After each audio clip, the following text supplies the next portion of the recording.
Hey guys, Ryan here. If you want good aim in Warzone or any first person shooter, you need to have the right sensitivity, and that's what I'm going to cover in this video.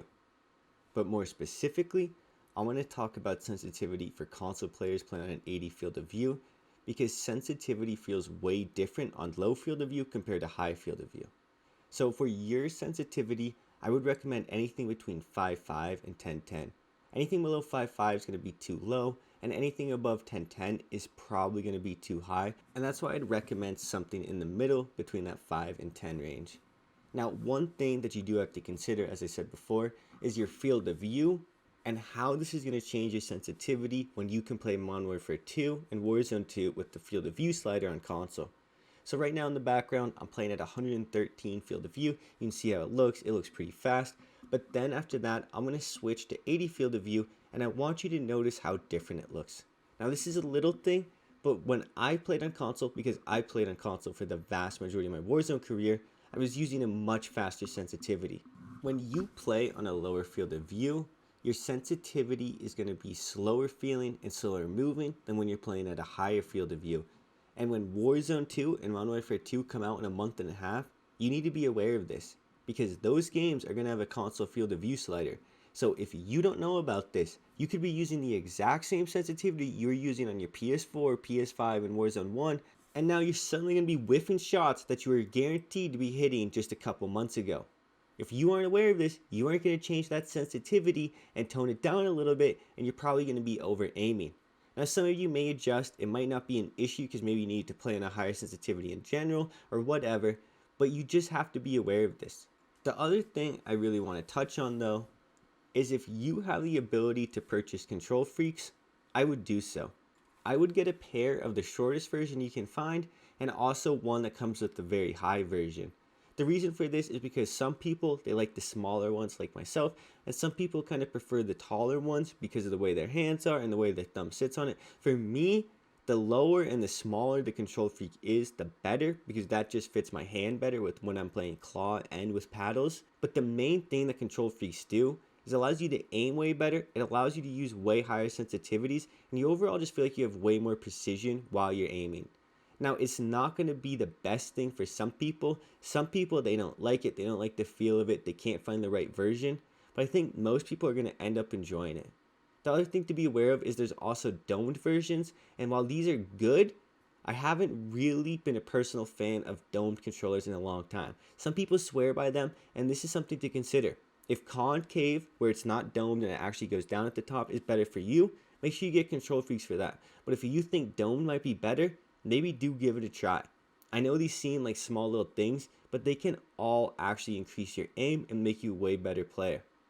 One other thing that people really don't consider is you have to factor your playstyle into what sensitivity you use.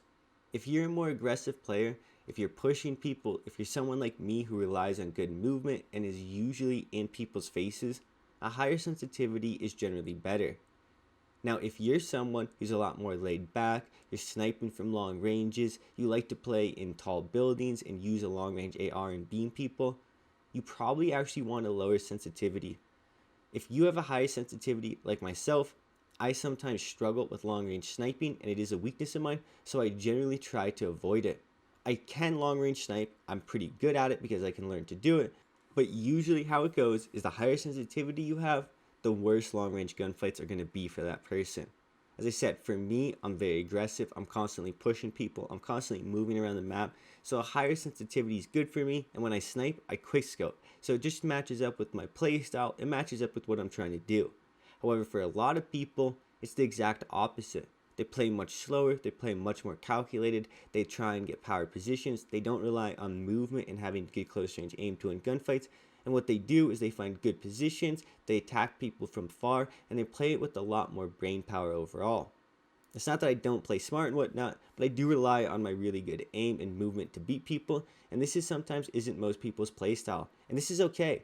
It's okay to have different sensitivities for different playstyles and to be aware of this. If 5.5 is a little too high for you because of your playstyle, maybe you go down to 4.4. It's just important to realize that you have to find the balance and you have to be able to learn how to engage in all situations. Even though I'm generally a little worse at long range combat, I still can hit long range snipes. I'm still able to do it. It's just not as effective as I would be if I was playing on a slower sensitivity. But that goes reverse. I wouldn't be able to win as many close range fights if I didn't have the high sensitivity that I do, because it would nerf my movement and it would harm me overall. You have to find that balance, and there's kind of a Goldilocks zone, and that's what I wish people understood.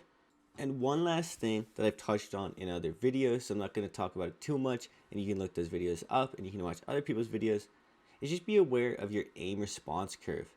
If you're using linear or dynamic, I think you're much better off than using standard.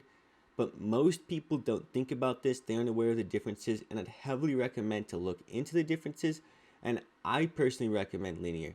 I know not everyone thinks that, but I love linear. I think it's awesome. I think it personally makes me a way better player, but not everyone's going to share that opinion. Anyways, guys, I'm going to start wrapping this video up. I just want to say thank you for watching this video. Thank you for all the support recently. I cannot wait for Warzone 2. I keep saying that at the end of videos. I'm not going to mention in Warzone 2 next video. I promise. You can mention that. Well, I'm going to talk about it, but not at the end. Blah, blah, blah. I'm rambling. Anyways, guys, hope you have a good day. It's been Ryan. Peace.